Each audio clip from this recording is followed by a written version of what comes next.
I made a castle for my guild, and it is majestic. It took me a whole week to finish this thing, and I'm so proud of it, so why don't we go on a really quick tour? Lego! I welcome you to the main gate of the castle. I use defensive stones as pillars just because they look pretty, and these two Anubis statues are just there for design. I think that they turned out great, but don't worry, we have ones for using at the throne room later. Anyways, let's go this way. Beyond the gate are just pretty fountains and benches for hanging out, and the first room to greet our guild members is this lobby, where they can watch TV, play games, have a cola, and just chill or fight each other like those dorks in the background. Our guild is pretty normal. Pretty normal. We also have a powder room at the lobby just in case someone feels off and, needs to take a dump. You have no idea how often they tell me that they need to go. So, yep, a powder room just for their needs. Moving on, we have a cafeteria and bar area right here, and also, by the bar are cooking stations where the members can cook whatever they want. Even though they can just, pretty much steal all of the food that I store at the shared fridge we have downstairs. The cafeteria here leads to two areas. On the left is a pal bedroom, spa, and workstation, and upstairs are the human rooms. Let's first check out the pal bedrooms and the spa. It's just a cozy corner for all pals to sleep in, and I'm super glad that most of them are not glitching, and they actually sleep on their beds. Beside their bedroom is a spa with 3 hot springs. There's also an emergency exit at the very corner, just in case anyone has that sudden urge to use their mount for whatever reason. And we do provide Falaris and Gale Claws with saddles and gloves for everyone who joins, because the guild hall is pretty huge, so there are tons of emergency exits for flying shortcuts. But anyways, downstairs are everything about production. We have a beautiful tea area right here with a most stunning view of a giant tree. We also have a shared medicine cabinet where we store all of the medicine and skill fruits, because we have our very own skill fruit tree at the backyard that gives 3 random skills every 4 days.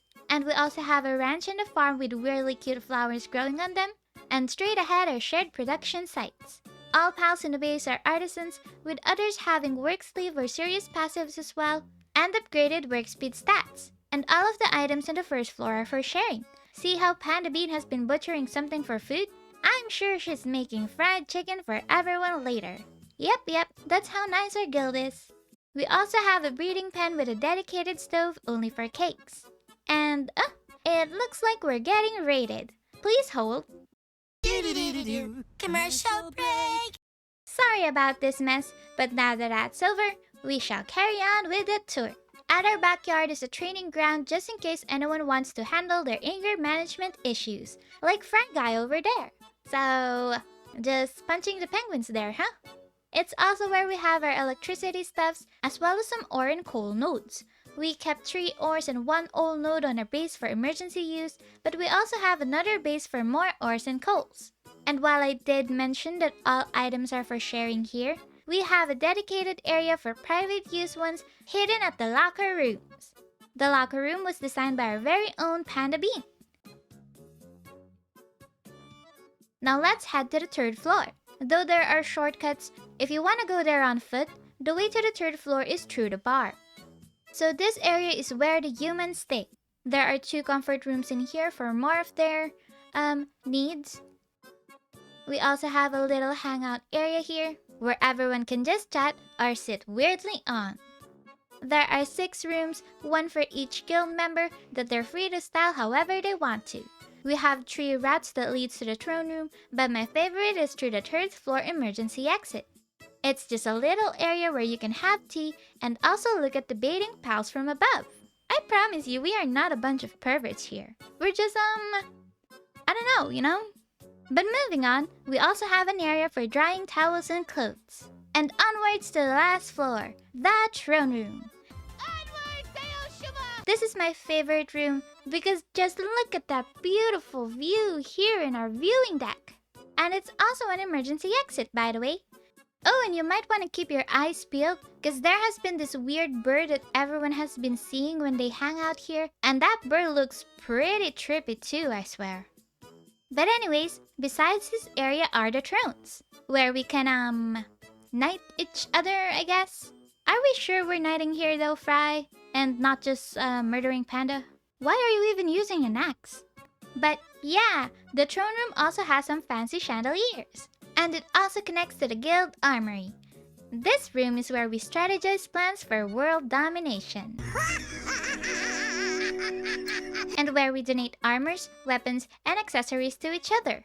The armory also leads to the public library, witchcraft, and incubator rooms.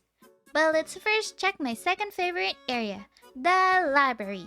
It's where everyone shares all of the schematics that they get. Next we have the witchcraft, where all non-shady stuffs happen. Non-shady, I promise. Like, you know, pile condensing and production of slaver partnership items. Normal stuff. Lastly, we have the incubator room that holds a bunch of incubators. Obviously, there are no signs here or whatever. There's just a public storage here, but yeah, I guess they just have to remember which eggs they own here. And this is how the castle looks like on the outside.